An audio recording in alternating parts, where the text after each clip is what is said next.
కరీంనగర్ జిల్లాలో బీజేపీ తరపున నూతనంగా ఎన్నికైన సర్పంచ్ ఉప సర్పంచ్లకు కేంద్ర మంత్రి బండి సంజయ్ సమక్షంలో సన్మాన కార్యక్రమం చేపట్టారు. బండి సంజయ్ మాట్లాడుతున్నారు, లైవ్ లో చూద్దాం. ఇంటి కూడా ముగ్గాల రోడ్ ఏది అంటారు అన్నారా? నేను వేసిన ముగ్గు కావడం లైట్లు ఏవి అంటారు అన్నారా? రోడ్లు వేయాలి, లైట్లు వేయాలి. పైసలు ఎక్కడ ఉన్నాయి? గ్రామంలో పైసలు, పంచాయతీ పైసలు ఉన్నాయి. గ్రామ పంచాయతీలో రూపాయలు లేదు. కాబట్టి ఇప్పుడు లొల్లి స్టార్ట్ అవుతుంది. ఇక కానీ రాష్ట్ర ప్రభుత్వం మీద ఒత్తిడి తీసుకోవాల్సిన బాధ్యత మన మీద ఉంది. కాబట్టి అన్ని పార్టీల సర్పంచులు మాతో కలిసి రండి. మీ గ్రామాలకు రాష్ట్ర ప్రభుత్వం మెడలు వంచి పైసలు ఇప్పించే బాధ్యతను ఇలా భారతీయ జనతా పార్టీ తీసుకుని చెప్పి మీ అందరికీ విజ్ఞప్తి చేస్తూ, ఇప్పుడే మిమ్మల్ని ఎక్కువ బెదిరించే పని చేస్తామని భయపడి టెన్షన్ పడతారు. కాబట్టి మీరు గెలిచిన సంతోషం ఉన్నారు. మీరందరూ ధైర్యంగా ఉండండి. మీ అందరికీ సేవ చేసే బాధ్యత నాది. మీరు ప్రజలకు సేవ చేయాలి. ఇక్కడ పెద్ద పెద్ద హామీలు ఇచ్చే ప్రయత్నం చేయకండి. గర్వంతో ఉండకండి. నవ్వుకుంటా ప్రజలతో కలుపుకోలుగా ఉండండి. అందరితో నవ్వుకుంటూ మాట్లాడండి. అందరికి సేవ చేసే ప్రయత్నం చేయండి. ఇట్లా మనందరం కలిసి ముందుగా ప్రయత్నం చేద్దాం. గెలిచిన సర్పంచ్లకు, వార్డు మెంబర్లకు, ఉప సర్పంచ్ అందరూ కూడా మరొక్కసారి హృదయపూర్వక అభినందన తెలియజేస్తూ, వాళ్ళ గెలుపు కోసం కష్టపడ్డ భారతీయ జనతా పార్టీ నాయకులకు, ప్రజల ఓటేసి గెలిపించిన ప్రజలకు, వాళ్ళ కుటుంబ సభ్యులకు, కార్యకర్తలందరూ కూడా హృదయపూర్వక ధన్యవాదాలు తెలియజేస్తూ, గెలిచినోళ్లే కాదు పోటీ చేసిన అందరూ కూడా గొప్పలే. వాళ్ళందరూ గట్టిగా సపోర్ట్ కొట్టాలి.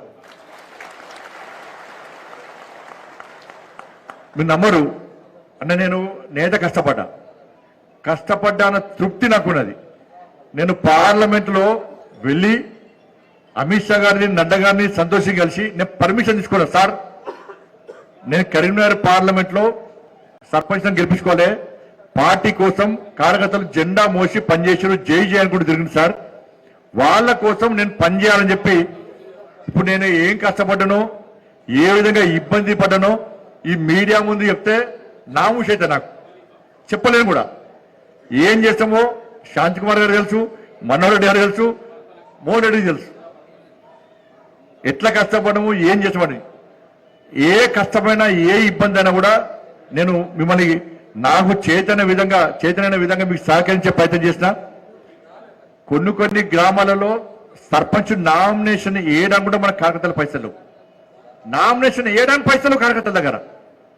అటువంటి కార్యకర్తలు కూడా నామినేషన్ పైసలు కూడా మనం ఇవ్వాల్సిన పరిస్థితి వచ్చిందంటే ఇలా భారతీయ జనతా పార్టీ కార్యకర్తలు ఏ స్థాయిలో అర్థం చేసుకోవాలి. అంత కష్టంగా మనకు ఎప్పుడు అధికారం రాలే. కాంగ్రెస్ పార్టీ అధికారం ఉంది, పొట్టుపొడి పైసలు పంచారు. బీఆర్ఎస్ పార్టీ అధికారం రావడం పొట్టుపొడి పైసలు సంపాదించారు. వాళ్ళు పైసలు పెట్టి గెలిచారు చాలా ప్రాంతాల్లో, అంతటా కాదు చాలా ప్రాంతాల్లో. కానీ మన కార్యకర్తలకు నామినేషన్ వేద్దామంటే కూడా పైసలు లేని స్థితిలో ఉన్నారు.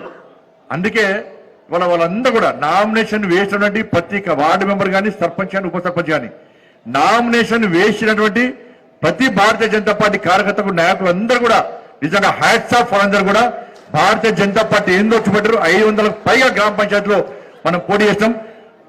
పోటీ చేసినటువంటి ఓడిపోయిన వాళ్ళందరూ కూడా నాకు సర్పంచులు వాళ్ళే. ఓడిపోయిన సర్పంచ్లు అందరూ కూడా అభ్యర్థులు ఉన్నారో వాళ్ళందరూ సర్పంచులే. వాళ్ళతో సాయం చేస్తాను నేను. వాళ్ళే సర్పంచులకు, వాళ్ళే వార్డు మెంబర్లు, వాళ్ళే ఉప సర్పంచ్. ఎక్కడ నారాజు కావద్దు. ఇది కాకుంటే ఇంకోటి వస్తుంది, ఇంకొకరు సాయం చేస్తాం మనం. పార్టీ బాధ్యతలు వస్తాయి. ఓడిపోయిన వాడు నారాజుడు, ఓడిపోయిన వాడు తిరిగాలి గ్రామంలో. అందరు కలవాలి, ప్రజలు కలవాలి, ఓట్లు వేసిన కృతజ్ఞతలు చెప్పాలి, అందరు కలిసి ప్రయత్నం చేయాలి. ఇది మీరందరూ కష్టపడి మీరు గెలిచారు. నిద్రాహారాలు మాని పనిచేసారు. మీ గ్రామంలో మేము ఓడగొట్టడానికి చాలా మంది ప్రయత్నం చేశారు. ఈ పోటీ పడి మీరు కష్టపడి గెలిచారు కాబట్టి ఆ గెలుపును మీరు స్ఫూర్తిగా తీసుకొని ప్రజలు ఏ విశ్వాసం, నమ్మకంతో మీరు గెలిపించారో దాన్ని దృష్టిలో ఉంచుకొని మీరు ప్రజలకు సేవ చేయడానికి ముందుకు రావాల్సిందిగా మీ అందరికీ విజ్ఞప్తి చేస్తూ, మళ్ళొకసారి చెప్తున్నా, మీ ప్రవర్తనలో ఎలాంటి మార్పు ఉండొద్దు. మంచి ప్రవర్తనతో మీరు వ్యవహరించాలి. దీన్ని పదే ఎందుకు చెప్తున్నా అంటే, నేను చాలా సందర్భాలు చూస్తూ ఉంటాను. నేను గెలిచినక్కనే మాట, వ్యవహార శైలి, ఫేస్ రీడింగ్ అంతా మారిపోతే అన్ని. ఇది అట్లా ఉండకుండా అందరూ గౌరవంగా, సంస్కారంగా మీరు ముందుగా ప్రయత్నం చేయండి. మీ గ్రామాలను ఆదుకునే బాధ్యత, మీ గ్రామాలను అభివృద్ధి చేసే బాధ్యత తప్పకుండా నేను తీసుకుంటా, మీకు అండగా ఉంటా అని చెప్పి మీ అందరికీ విజ్ఞప్తి చేస్తూ ముగిస్తాను. భారత్ మాతాకి, భారత్ మాతాకి. చెప్పాలి సన్మానం ఏం డిస్టర్బ్ అవ్వదు. ఆ నియోజకవర్గం పేరు చెప్తారు అందరి నాడు కదా. ఆ నియోజకవర్గం పేరు చెప్తే ఆ నియోజకవర్గానికి సంబంధించి సర్పంచ్ అందరూ ఇటు ఉండాలి, సర్పంచ్ అందరూ రైట్ సైడ్ ఉండాలి, ఉప సర్పంచ్ అందరూ లెఫ్ట్ సైడ్ ఉండాలి, వార్డు మెంబర్ అందరూ మా వెనకాల ఉంటే ఇక్కడ ఉండాలి. లైన్గా నిల్చుంటే అందరికీ సన్మానం చేస్తా. ఫోటోస్ అన్ని కూడా ఫోటోస్ ఎవరు అవ్వద్దు, ఎవరు లేవద్దు, వాళ్ళు తప్ప ఎవరు లేవద్దు. ఆ నియోజకవర్గం వాళ్ళు వచ్చినప్పుడు ఆ నియోజకవర్గం సీనియర్ నాయకులు మండలాధ్యక్షుడు పక్క